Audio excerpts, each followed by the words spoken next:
Eu nunca fui do tipo impressionável. No nosso trabalho, se você se abala fácil, não dura. Já lidei com tragédia demais para me surpreender com o pior. Mas tem uma coisa que ainda me deixa desconfortável. Quando algo sai do padrão, mas ninguém sabe explicar o porquê. Quando nem o protocolo, nem a experiência, nem o instinto dão conta. E foi exatamente isso que aconteceu naquele dia. Era uma terça-feira fria, de céu limpo, fim de maio. Pegamos o primeiro chamado pouco antes das 6. Atropelamento leve, nada demais. E por volta das 07h40 veio o segundo. Parada cardiorrespiratória em domicílio. Mulher, aproximadamente 30 anos.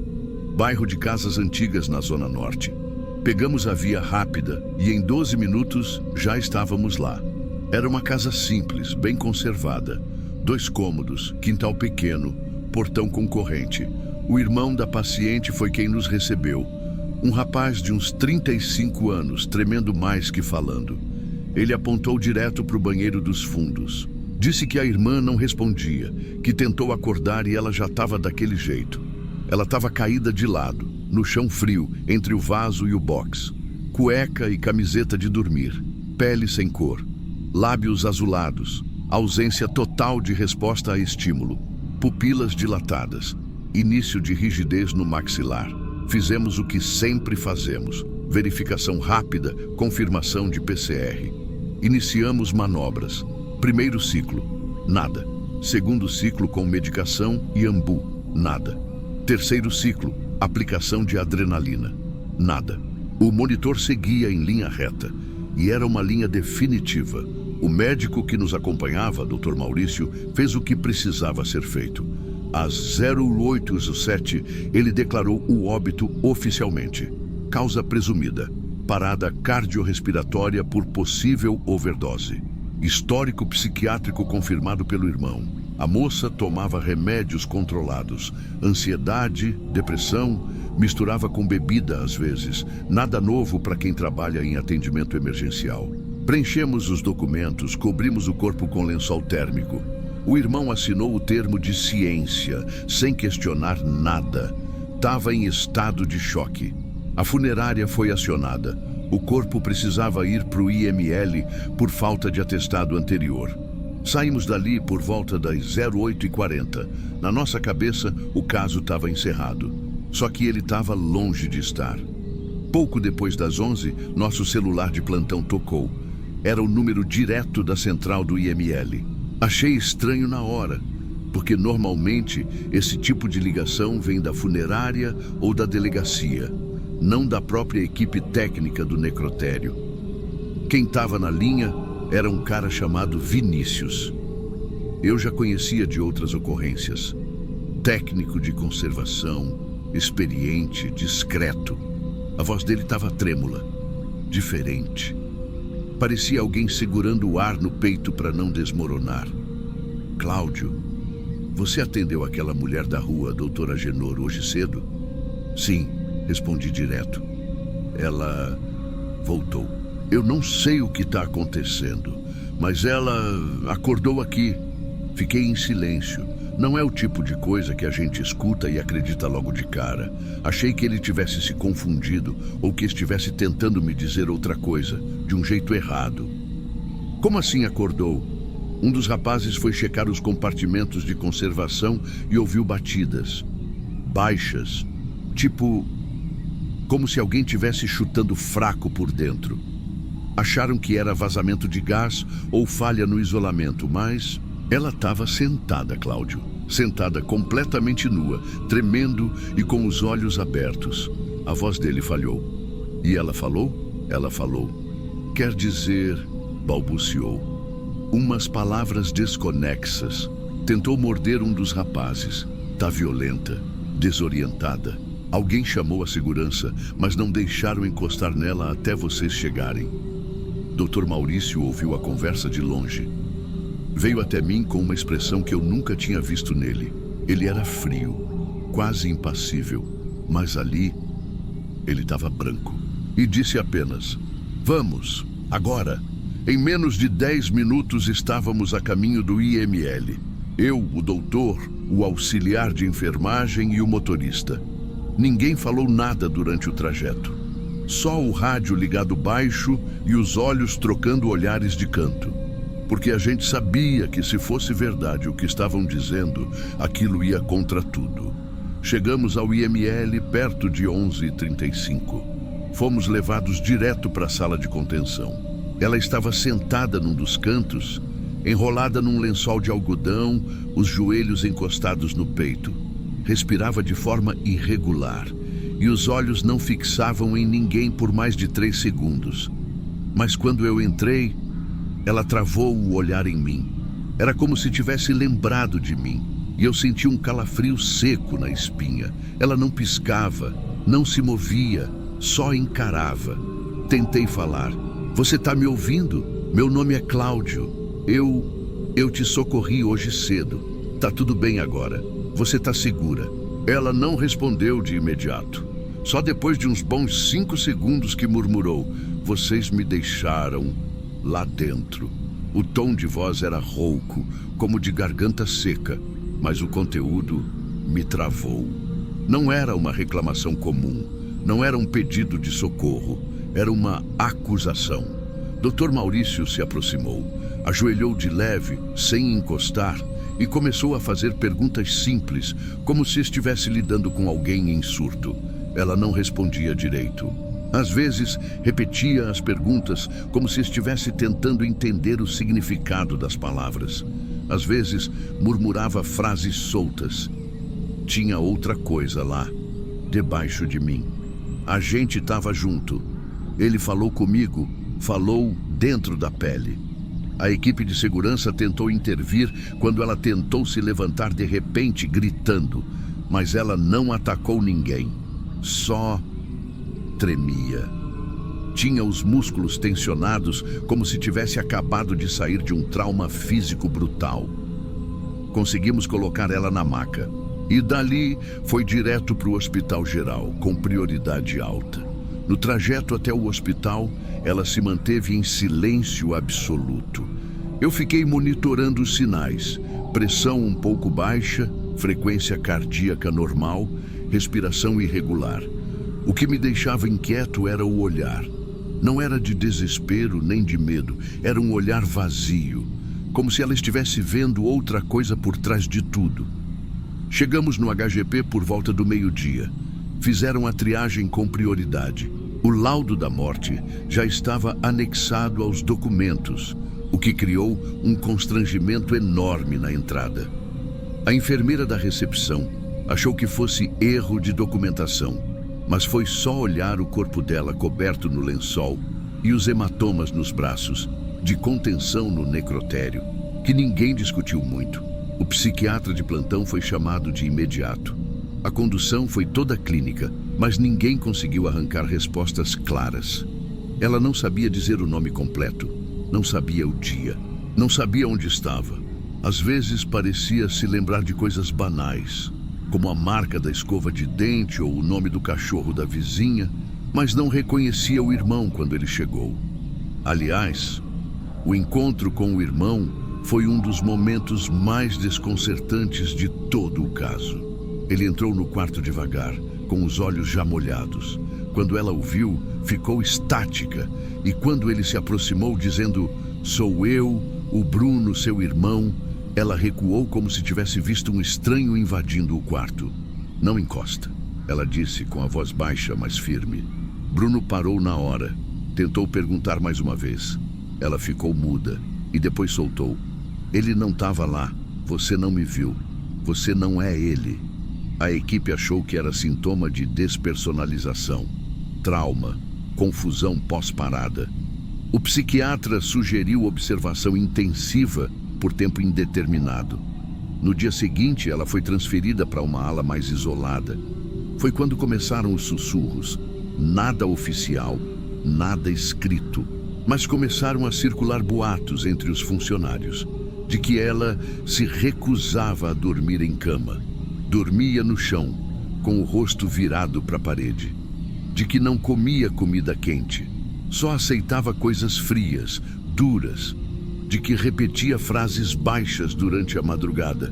tipo uma espécie de prece ou código, e uma enfermeira jurou ter ouvido ela dizer, entre soluços: "Eu morri, eu voltei, mas não foi só eu que voltei. Eu fui lá 3 vezes depois, mesmo sem obrigação. A primeira, para deixar relatórios. A segunda, por pura curiosidade.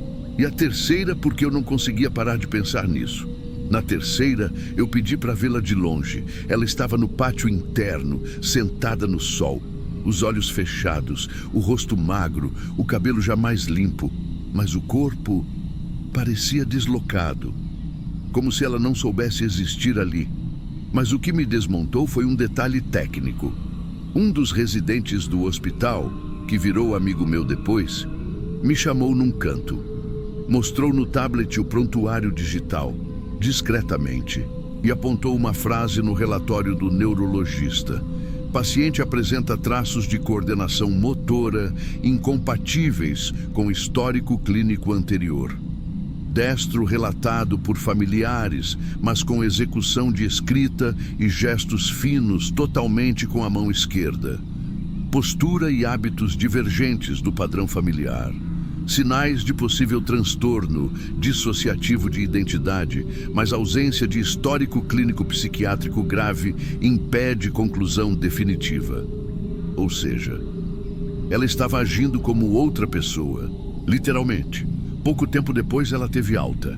Ninguém entendeu direito o motivo.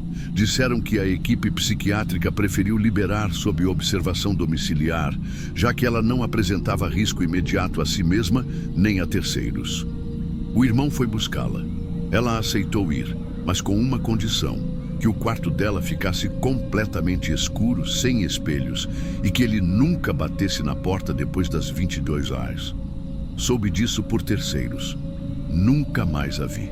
Mas de tempos em tempos alguém me pergunta daquela ocorrência.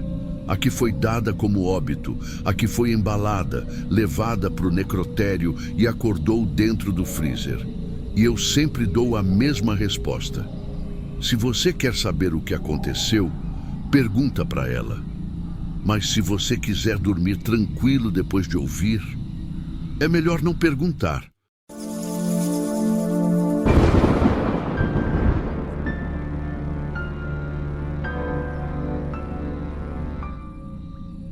Tem paciente que a gente esquece no dia seguinte. Tem uns que ficam com você por meses. Mas tem uns que nem foram seus pacientes de verdade e mesmo assim ficam. Eu lembro exatamente o dia que a coisa começou, porque foi a primeira vez, em quase 7 anos de SAMU, que eu desci da ambulância com a sensação de que alguém tinha falado comigo. E ninguém tinha. Era uma sexta, final de plantão. Eu e meu parceiro Júlio tínhamos acabado de deixar um paciente no hospital municipal. Um senhor infarto agudo. A gente tentou de tudo no trajeto, mas ele chegou em parada e não voltou. Isso pra gente, infelizmente, já virou rotina. Mas o estranho não foi a morte em si.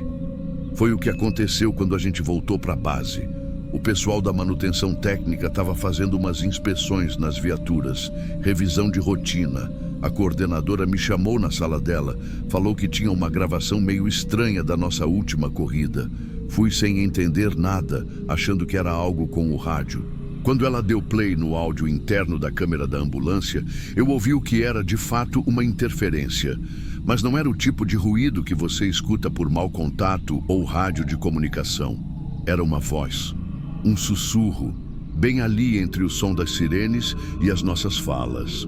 Eu lembro do trecho exato.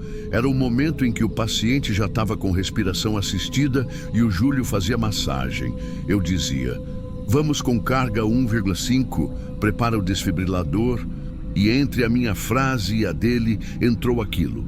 Ele não devia estar aqui ainda. Só isso, bem sussurrado, como se tivesse saído de alguém no fundo da ambulância, num tom calmo demais. Eu tirei o fone na hora. Fiquei parado. Olhei para a coordenadora e falei: "Vocês estavam achando que era falha no microfone?" Ela riu sem graça. "A gente não sabia. Por isso chamamos você. A gravação era limpa. Ninguém além de mim e do Júlio estava na viatura. E nem era o paciente. Ele já estava inconsciente fazia tempo.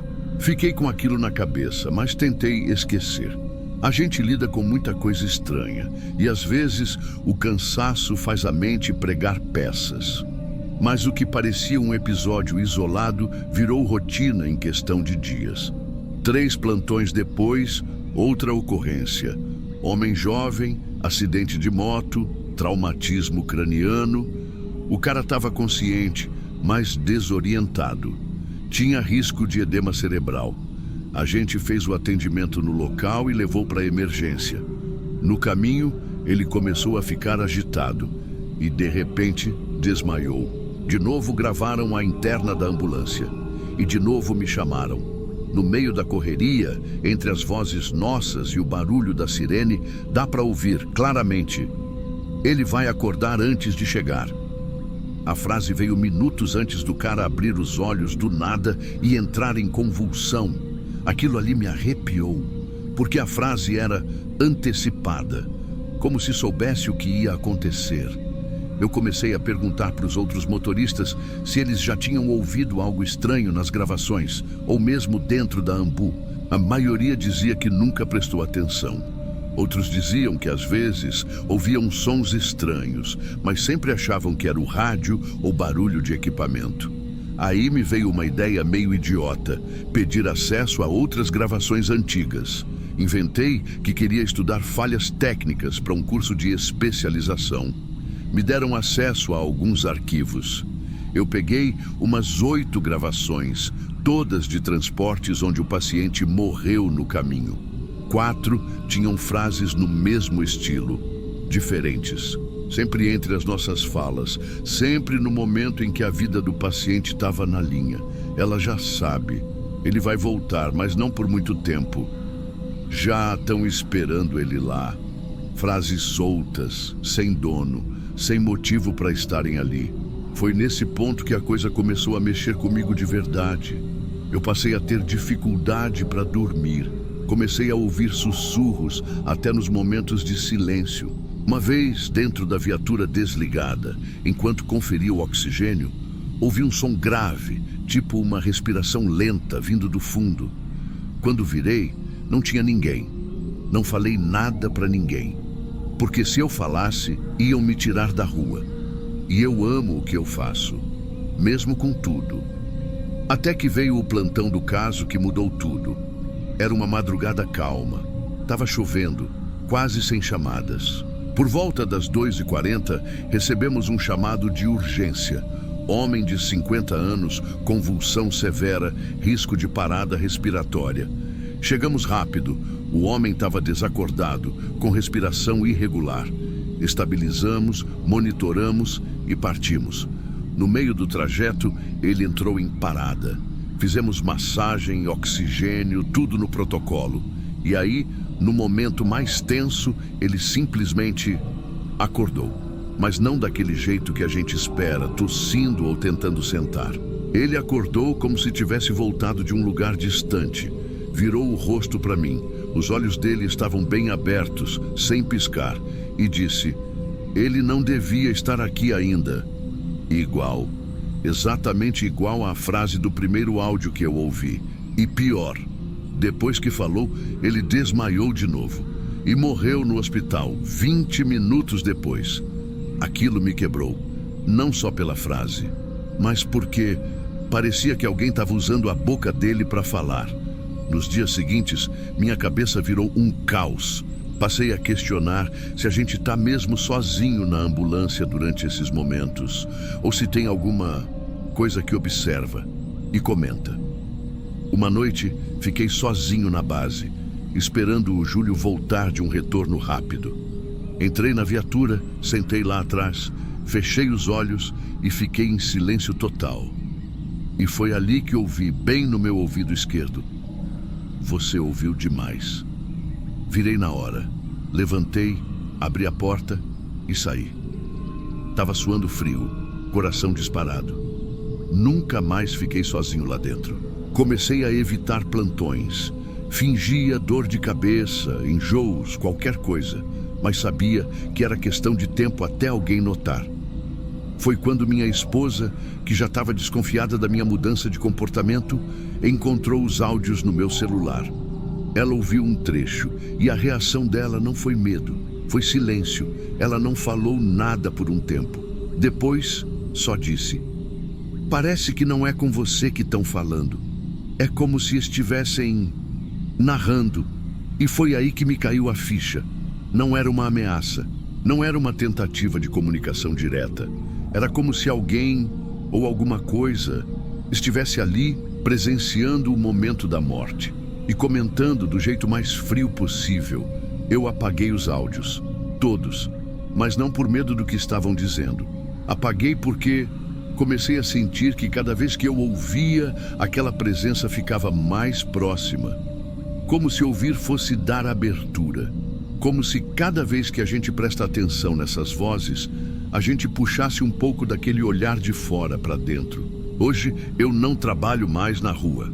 Pedi transferência para a parte administrativa. Estou cuidando de treinamentos e protocolos, coisa de escritório. Não entrei mais numa ambulância desde então. Mas às vezes, quando estou sozinho na sala de monitoramento e passo por alguma gravação, eu congelo. Porque sei que, se eu der play, pode ter mais uma frase, uma nova, mais calma, mais direta. E eu não sei se estou pronto para ouvir de novo. E o pior de tudo é que, às vezes, antes de dormir, minha mente repete aquelas frases e parece que tem uma nova, que nunca chegou a sair no áudio, mas que eu ouço dentro da minha cabeça com a mesma voz calma de sempre. Agora é você que carrega.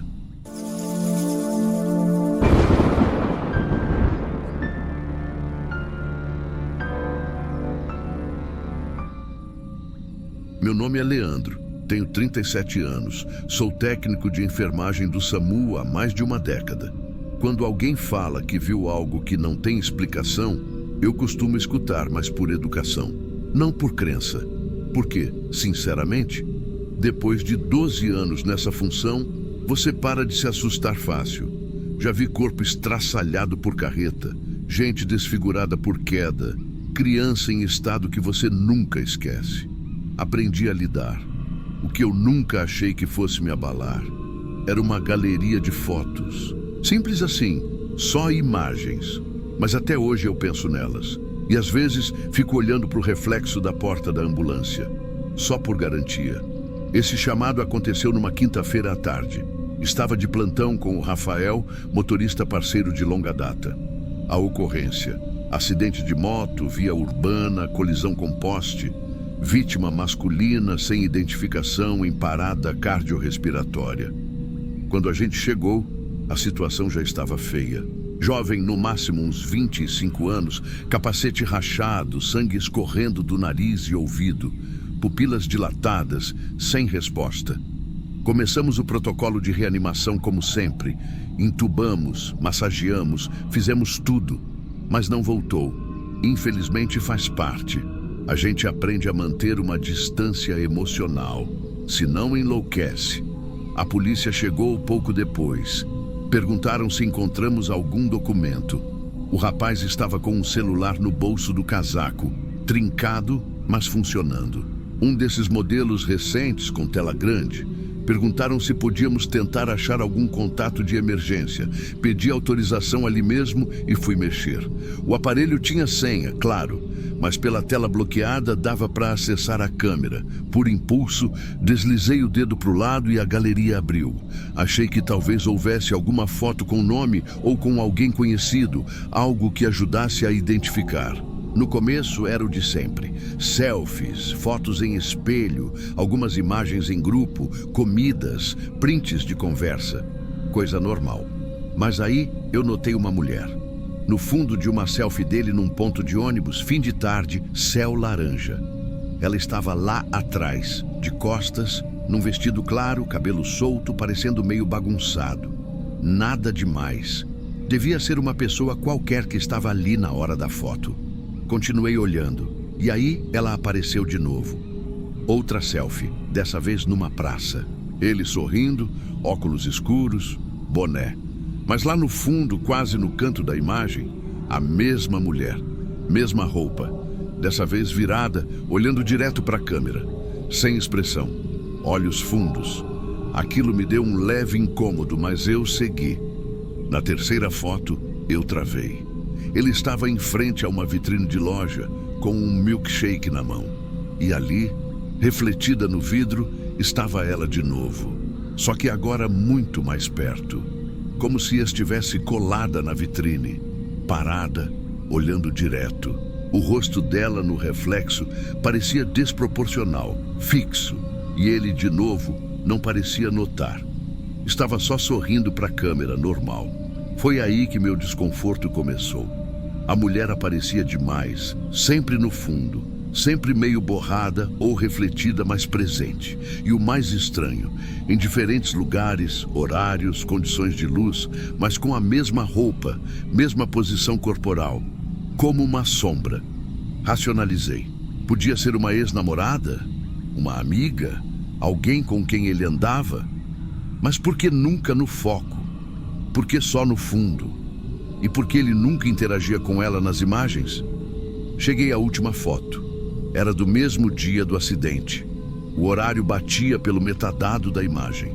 Ele estava num banheiro público. Dava para ver o espelho manchado, pia suja, parede com grafite. Ele tirou uma selfie meio descuidada. E a mulher estava atrás dele, não no reflexo, mas fisicamente atrás. A figura inteira, cabelo molhado, rosto pálido, olhos vazios, encarando a câmera. Ele não reagia, não virava, estava sorrindo levemente, como se estivesse sozinho, como se ela não estivesse ali, mas ela estava, nítida, real. Eu tirei uma foto da tela com o meu celular, por impulso. Algo me dizia que aquilo não era normal. Mostrei para o Rafael depois, sem dizer nada. Ele olhou, franziu a testa e devolveu. Só perguntou: "Quem é essa aí atrás?" Eu respondi: "Não faço ideia." E ficou nisso. No fim do plantão, fiquei remoendo. Pensei em avisar a polícia, mas avisar o quê? Que uma mulher estranha aparecia no fundo das fotos de um rapaz que morreu num acidente? Que ela estava atrás dele no banheiro e ele não viu? Não fazia sentido. Ia parecer sugestionamento, então apaguei a imagem, mas não esqueci. 2 dias depois, ainda incomodado, decidi ver o histórico da ambulância. A maioria dos veículos do SAMU tem câmeras internas, parte de um protocolo de segurança e auditoria. Fui no setor responsável, pedi acesso informal, dizendo que queria revisar um procedimento técnico. Peguei o vídeo da ocorrência, assisti primeiro as imagens frontais, padrão, nada anormal. Então vi a câmera interna traseira, aquela que mostra o interior da ambulância. Tava tudo normal, mas aí, em um momento específico, bem rápido, eu pausei. Quase no fim, quando já estávamos chegando com o corpo.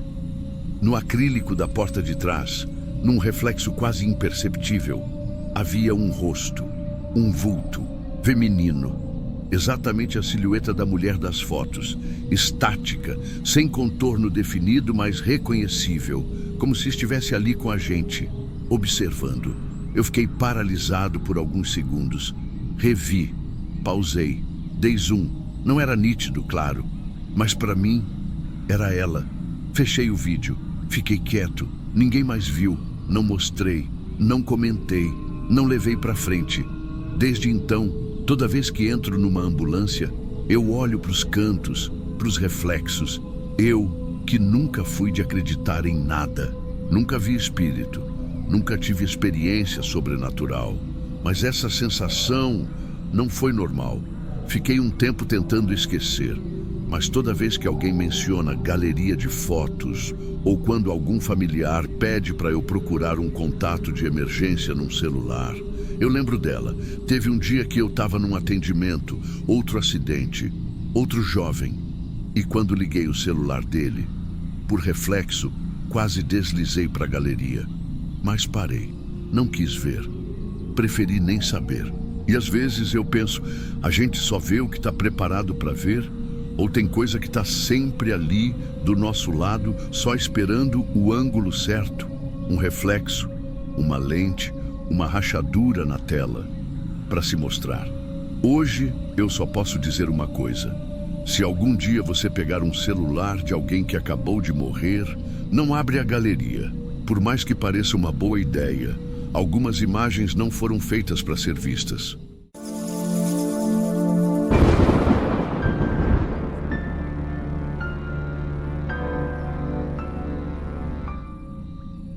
Tem cruzamentos que são perigosos por causa da sinalização ruim, da curva mal feita, do asfalto irregular. A gente aprende isso no curso. Mas o da Machado com a Rui Barbosa, esse eu não consigo explicar. Não sei se você acredita nessas coisas, de coincidência macabra, energia, maldição, ou o nome que quiser dar. Eu também não acreditava. Pelo menos não até prestar socorro naquele lugar pela 5ª vez. Com o mesmo tipo de morte, e a mesma frase sendo repetida nos últimos instantes de vida da vítima. Eu sou socorrista há 7 anos. Sempre fui prática, racional. A gente aprende logo cedo que não dá para se apegar ao que sente ou vê. Mas com esse cruzamento foi diferente, e é por isso que eu estou escrevendo isso aqui. A primeira vez que atendi ali foi numa madrugada chuvosa de terça-feira. Lembro como se fosse hoje, porque era o último plantão antes do meu recesso. E eu estava exausta. Não queria mais um chamado. Quando o rádio informou o acidente com vítima, eu só suspirei fundo e fui. Era um motoqueiro. Tinha se chocado contra a lateral de um carro que virava à esquerda. Quando cheguei, o rapaz ainda estava consciente, mas com o rosto cheio de sangue e a perna virada para trás. Fratura exposta no fêmur, feia. O condutor do carro estava ileso. Me aproximei do rapaz e comecei os procedimentos para estabilizar. Só que antes de colocar o colar cervical, ele me puxou pela manga da jaqueta com a mão trêmula e falou baixo, quase engasgando com o sangue. Ela atravessou, estava na frente do carro. Ela me olhou, moça. Fiquei na dúvida se ele estava delirando por causa do choque. Disse para ele não falar, que a gente ia cuidar dele. Mas ele continuou olhando para frente, como se ainda estivesse vendo aquilo. Ele morreu no trajeto para o hospital. E naquela noite, pela primeira vez, eu sonhei com alguém me encarando do meio da rua, imóvel, com a roupa molhada pela chuva. Achei que era só o cansaço. Mas aí veio o segundo caso. Adivinha onde? Mesma esquina. Horário parecido. Outro acidente. Um carro sozinho que bateu com tudo no poste. O motorista era um senhor de uns 60 anos, com histórico de hipertensão, segundo a esposa que apareceu depois. Mas o curioso é que o airbag funcionou e ele estava com o cinto. Mesmo assim, morreu. Quem chamou o resgate foi uma mulher que estava num prédio ao lado. Ela disse que ouviu um barulho forte, foi até a janela e viu o carro já parado, com a buzina travada. Mas ela falou algo que me fez prestar mais atenção. Eu juro que vi alguém atravessando antes. Uma mulher, parecia estar de branco, mas quando olhei de novo, não tinha ninguém. Isso me arrepiou, porque a frase era parecida demais com a do rapaz da moto. Mesmo local, mesmo tipo de relato. E o mais estranho, nenhum dos dois casos tinha marcas de freada no asfalto, nem tentativa de desvio, como se a pessoa tivesse travado o corpo ali do nada. Na terceira ocorrência, eu comecei a anotar. Eu não contei para ninguém, só criei uma pasta no celular chamada Rui Barbosa e comecei a escrever tudo. Data, horário, tipo de acidente, vítimas, frases ditas, observações das testemunhas. Achei que estava exagerando, mas tinha algo em mim dizendo que não era só coincidência. O terceiro caso foi o mais estranho até então. Um ciclista foi arremessado a 5 metros por um carro que vinha em velocidade moderada. Quando chegamos, o motorista do carro, um jovem de uns 25 anos, estava sentado na calçada com as mãos no rosto e o corpo tremendo. Ela apareceu no meio da rua. Eu juro que eu não bebo, moça. Juro por Deus. Ela estava lá, no meio da pista, me encarando. Eu perguntei se ele conhecia a vítima. Ele negou, disse que só tentou desviar, mas aí ele travou, ficou pálido e sussurrou. Mas ela não desviou, ela não se mexeu. Eu fiquei paralisada, porque ele estava descrevendo a mesma coisa, com as mesmas palavras, e eu já tinha ouvido aquilo antes, mais de uma vez. A partir dali, comecei a prestar mais atenção em tudo quando atendia ali, como se eu estivesse em dois trabalhos, o de socorrista e o de observar. E quanto mais eu observava, mais padrão eu via. As vítimas ou os envolvidos falavam coisas semelhantes, algumas antes de morrer, outras em choque. Teve um caso em que a vítima sobreviveu, um rapaz que capotou depois de virar bruscamente o carro. Quando cheguei, ele estava com o rosto cheio de vidro, mas consciente. A primeira coisa que ele disse foi: ela estava no meio da rua, parada, não tinha como não bater. Não perguntei nada, só olhei para o técnico que estava comigo. Ele também tinha percebido a repetição. Teve um plantão em que eu e outro colega, o Rangel, conversamos sobre isso no refeitório. Ele que puxou o assunto, comendo uma marmita fria. Samara, tu já reparou na quantidade de acidente na Rui Barbosa? Sempre no mesmo ponto? Reparei. E as falas? Também. Tu acha que é o quê? Eu não soube responder. Até o momento eram só coincidências estranhas, mas aí veio o caso que me fez quase pedir transferência. Era uma noite quente de domingo. A cidade estava calma, sem chuva, sem muito trânsito, quando o rádio da ambulância chiou e anunciou: atendimento urgente, colisão com vítima na esquina da Machado com Rui Barbosa. Eu travei por 2 segundos. Meu colega, o mesmo Rangel da marmita, me olhou na hora. A gente nem falou nada, só subiu na ambulância em silêncio. No fundo, a gente já sabia. Chegando lá, a cena parecia com as outras. Carro atravessado, o para-brisa destruído, sangue escorrendo pelo capô, um homem de uns 30 anos deitado no asfalto. Mas a coisa mais estranha foi o motorista. Um cara grisalho, bem vestido, ajoelhado perto da vítima, com a cabeça baixa e murmurando alguma coisa. Eu me aproximei e fui ouvir. Ela estava na frente, juro que vi. Ela estava lá. Eu buzinei. Moça, ela me olhou. Era como ouvir uma fita repetida, igualzinho aos outros. E o detalhe que me pegou: a vítima morreu com os olhos abertos, encarando o céu. A posição do corpo indicava que ele tinha tentado pular para o lado, como se estivesse desviando de algo. Mas não havia marca de outro corpo. Nenhum sinal de que alguém estivesse atravessando. Nenhuma testemunha, nenhuma câmera naquele pedaço. Eu passei os 2 dias seguintes sem dormir direito. Comecei a ter uns sonhos confusos. Sempre o mesmo cenário. A esquina vazia, o som da buzina e uma mulher parada no meio da pista com um vestido leve, branco, quase sem rosto. E sempre o mesmo olhar, fixo em mim. Fui atrás de informação. Comecei a conversar com guardas de trânsito mais antigos. Um deles, o Xavier, me contou que desde os anos 90 ele já tinha atendido mais de 40 casos ali. E me disse algo que nunca mais saiu da minha cabeça. Não é a curva, não é a iluminação, é o lugar. Tem alguma coisa ali, Samara. Alguma coisa que ninguém explica. Eu perguntei se alguém já tinha feito levantamento histórico. Ele contou uma história que ouviu quando era novo.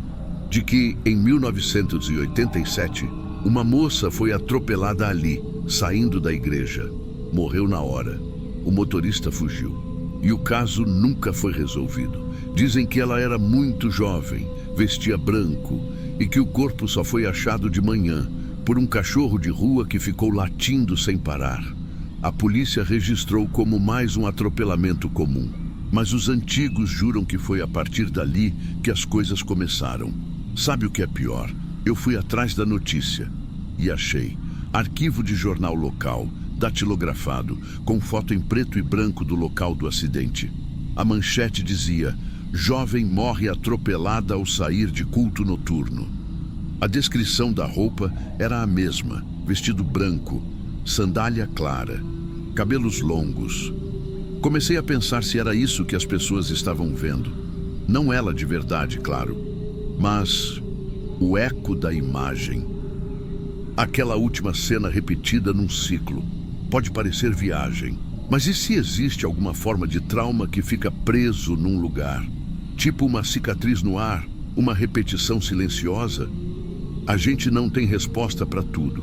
E nesse caso, a gente nem tenta. A partir daí, eu parei de negar.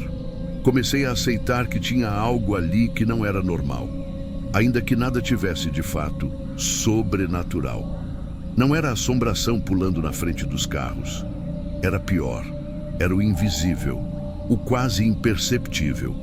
O que só a vítima vê, e ninguém mais. Teve um último caso, já esse ano, que me marcou muito.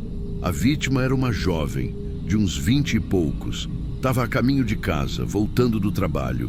Foi atingida por um carro que jura ter tentado frear. Dessa vez o motorista não viu ninguém, mas a própria jovem, antes de perder a consciência, disse com voz embargada, deitada na maca: "Eu achei que fosse uma pessoa... Estava na pista, olhando para mim."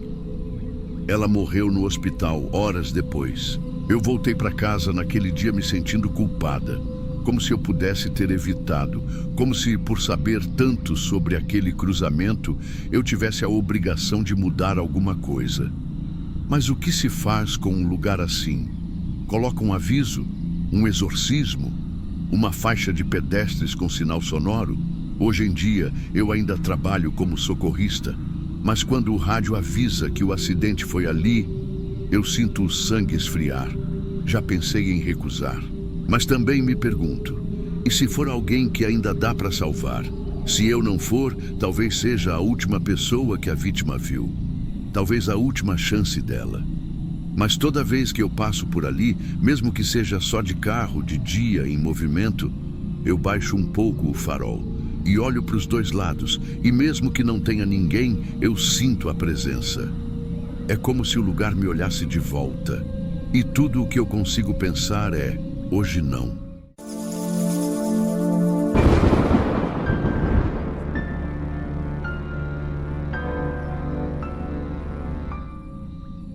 Eu sou socorrista há 8 anos. Muita gente acha que o nosso maior desafio é ver sangue, corpos mutilados, morte. Mas o que ninguém conta é o peso que fica quando a gente acha que fez tudo certo e depois descobre que falhou. Essa história aconteceu há pouco mais de 1 ano e até hoje eu ainda acordo de madrugada achando que ouvi de novo aquele grito abafado. Não era um grito de dor, não era de medo, era de desespero. E o pior, era de alguém viva. E eu não fiz nada. Era uma quinta-feira à noite, plantão tranquilo até então. Por volta das 22h40, chegou um chamado de colisão em uma avenida próxima da saída da cidade. 2 carros envolvidos, um deles com possível perda de consciência do motorista. Pegamos o equipamento e fomos direto. Quando chegamos, o cenário era clássico. Um carro atravessado no meio da pista, o outro com a frente completamente destruída, jogado no canteiro. O trânsito começava a se formar, mas não havia chamas, nem gritaria, só o som dos motores e a voz nervosa de uma testemunha tentando explicar o que tinha visto. Fui direto no carro mais danificado, um sedã preto, porque disseram que o motorista tinha batido direto numa árvore. O vidro da frente estava estilhaçado, o airbag tinha acionado e o homem estava consciente, mas atordoado. "Senhor, o senhor está me ouvindo?" Perguntei, já avaliando os sinais vitais. Ele tentou falar, mas saiu só um gemido. Tinha um corte feio na testa e provavelmente alguma fratura no braço direito, mas estava vivo. Estabilizamos ele rapidinho. Quando íamos tirá-lo do carro para colocar na maca, foi quando ouvi um som abafado. Na hora, eu pensei que fosse a minha cabeça. A gente ouve muita coisa quando está em tensão. Mas depois, veio de novo. Era um grito, fraco, quase um lamento. E parecia vindo de dentro do carro. Falei com meu colega. "Você ouviu isso?" "Ouviu o quê?" Um som, tipo alguém chorando, sei lá, vindo da parte de trás. Ele deu de ombros. Pode ser eco, rádio quebrado, coisa da batida. Olhei para a parte traseira do carro. Não tinha ninguém visível nos bancos de trás. Olhei o porta-malas, fechado. Foi nesse momento que me deu aquele impulso, uma voz interna gritando: abre esse porta-malas. Mas eu não ouvi. Quer dizer, eu ouvi, mas ignorei. Porque o protocolo dizia que o foco era estabilizar o motorista, que o carro ia ser periciado pela polícia, que se tivesse algo suspeito, era função deles averiguarem. E o som não voltou. Não naquela hora. Concluí o atendimento, colocamos o homem na maca, levamos para a ambulância. Durante o transporte até o hospital, ele ficou quieto, meio apagado.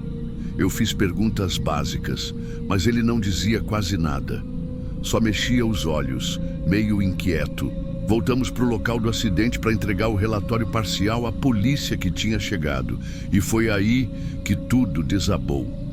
Enquanto eu explicava o estado do motorista, um dos policiais, cara novo, parecia estar em começo de carreira, foi checar o carro. Ele passou uma lanterna na lataria e parou no porta-malas. Encostou, testou a maçaneta e depois chamou o parceiro. Tá trancado. O outro respondeu algo tipo: deixa, depois a perícia abre. Mas o novato insistiu. Eu ouvi um barulho. Vem aqui. Eles começaram a bater no porta-malas. Abaixei o som da rádio da ambulância e ouvi também 3 batidas, do lado de dentro. Foi como se o tempo congelasse. Na hora, eu comecei a tremer. Aquilo que eu tinha ouvido antes não era a minha cabeça. Tinha alguém lá. O policial pegou uma barra de ferro, arrombou a tampa.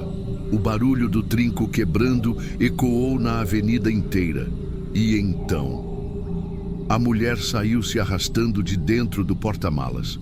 Descalça, suada, os olhos arregalados, os braços machucados. Estava amordaçada com uma fita já meio solta, como se ela mesma tivesse tentado tirar com o queixo. Estava viva e desesperada. Ela caiu no chão chorando, gritando, implorando por ajuda. Disse que tinha sido sequestrada no fim da tarde, que o homem, o mesmo que socorremos, a pegou em um ponto de ônibus e a manteve trancada, ameaçando matar se ela fizesse barulho.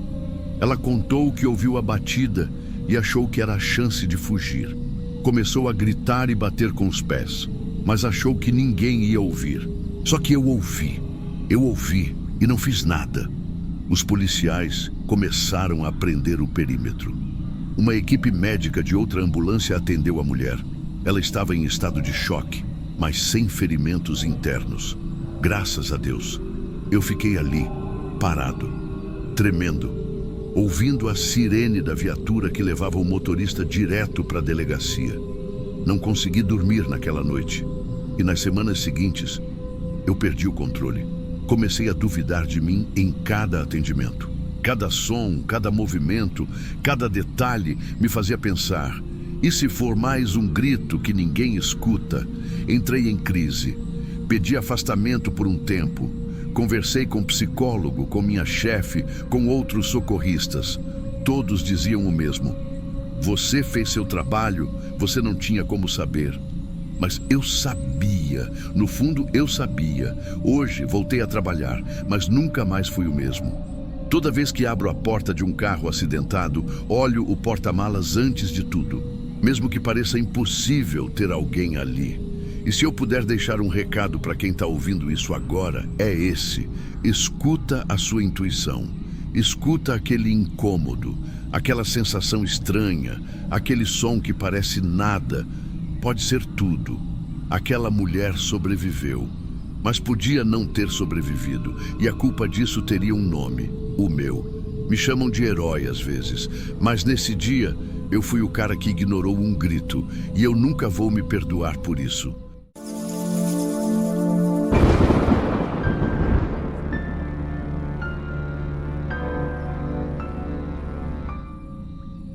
Tem coisa que a gente vê no plantão que não dá para esquecer, não importa o quanto o tempo passe.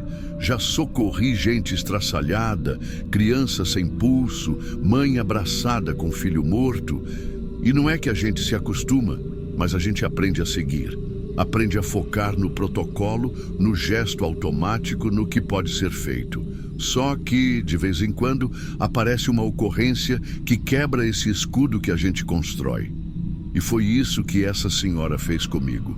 Ela não morreu, mas uma parte de mim ficou ali, naquele trecho de estrada onde ela apontava para o nada, gritando como se visse o próprio inferno. Era final de turno, uma manhã de quarta-feira.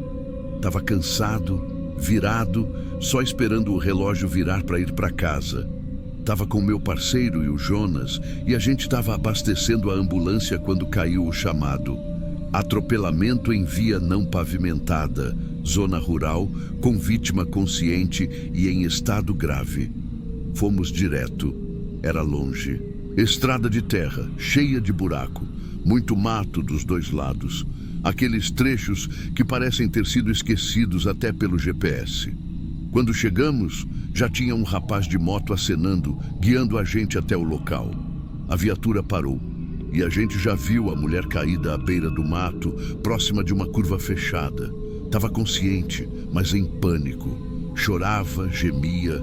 A perna esquerda dela estava virada para fora, fratura exposta feia, o osso aparecendo, muito sangue. Eu desci primeiro. Fui tentando acalmar, explicar que a gente ia cuidar dela, mas ela não conseguia prestar atenção. Olhava fixamente para o mato, e foi aí que começou a parte que me gelou. Ela estava pálida, tremendo, e do nada começou a gritar. Não foi um grito normal, foi um grito de puro terror.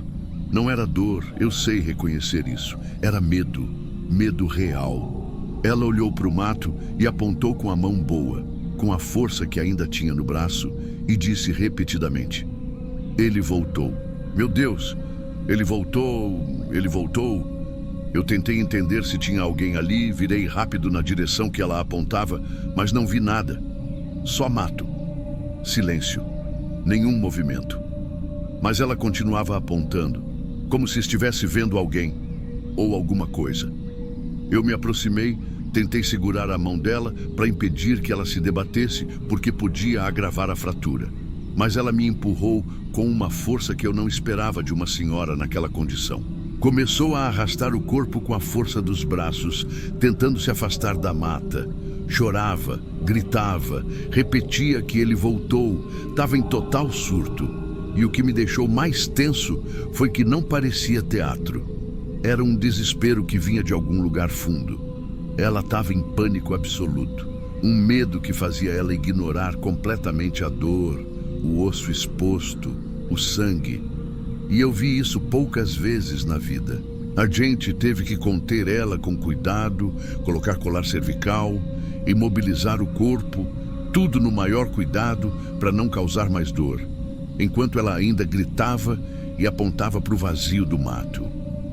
O Jonas ficou olhando na mesma direção várias vezes, tentando ver se tinha algum animal, alguém escondido, qualquer coisa. Mas era só o mato parado, nem o vento balançava.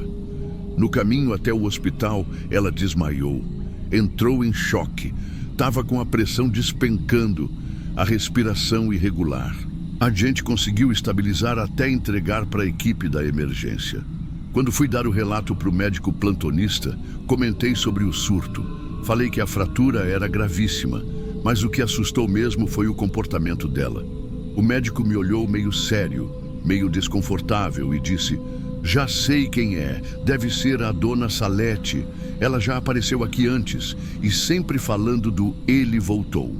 Na hora eu franzi a testa, perguntei o que ele sabia. Ele respirou fundo e falou com um tom meio protocolar, como quem não quer se aprofundar. Ela sofreu um trauma anos atrás. Perdeu alguém naquela mesma estrada. Nunca ficou muito claro. Só que toda vez que algo grave acontece com ela, ela menciona isso. Ele voltou. Parece que é uma memória que se ativa. Alguma coisa muito forte. Eu saí dali com a cabeça cheia. Não era raro atender pessoas que, na hora do trauma, reviviam coisas antigas. Gente que chama por pai e mãe já mortos, gente que entra em negação, que ri, que canta. O cérebro dá pane quando o corpo entra em colapso. Mas aquilo ali foi diferente. Era como se ela tivesse visto alguma coisa ali. Como se não fosse uma lembrança, mas uma ameaça real. Aquela expressão não era de confusão mental. Era de alguém que estava reagindo a algo que para ela estava de fato ali. O problema é que depois daquilo eu não consegui simplesmente seguir. Uns 2 dias depois, fora do serviço, resolvi voltar naquele trecho da estrada. Curiosidade, talvez, ou só uma tentativa de entender. Estacionei o carro um pouco antes da curva. Não tinha ninguém por ali. Só mato, estrada de terra e silêncio. Andei um pouco. Senti um desconforto que não sei explicar. Não era medo, mas um tipo de tensão que não me é comum. Sou acostumado com situações de risco, mas ali, naquela curva específica, eu sentia como se não devesse estar ali. Olhei para o chão. Ainda dava para ver marcas de sangue no cascalho, provavelmente da fratura da Dona Salete. Segui até o ponto onde ela apontava. Não tinha nada ali, nenhum sinal de pegada, trilha ou presença recente. Só mato alto. E foi aí que escutei um estalo seco, bem dentro da vegetação. Um som curto, mas nítido. Eu parei. O corpo todo enrijeceu. Eu não sou de me assustar fácil, mas aquele som foi estranho. Podia ser bicho, claro, mas eu tive a impressão muito clara de que não era. E na sequência veio um cheiro forte, tipo terra úmida misturada com algo metálico. Não era podre, mas era incômodo. E ali me veio uma lembrança do grito da Dona Salete. Aquele grito de desespero, aquele olhar fixo. Eu não entrei no mato. Eu não sou louco. Voltei pro carro e nunca mais passei naquela estrada.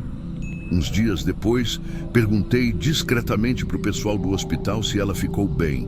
Disseram que sim, que sobreviveu, mas que teve uma crise de pânico no pós-operatório.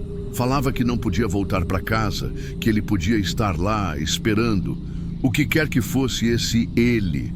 Não sei se era uma lembrança, um surto ou algo mais, mas o que me marcou foi a convicção.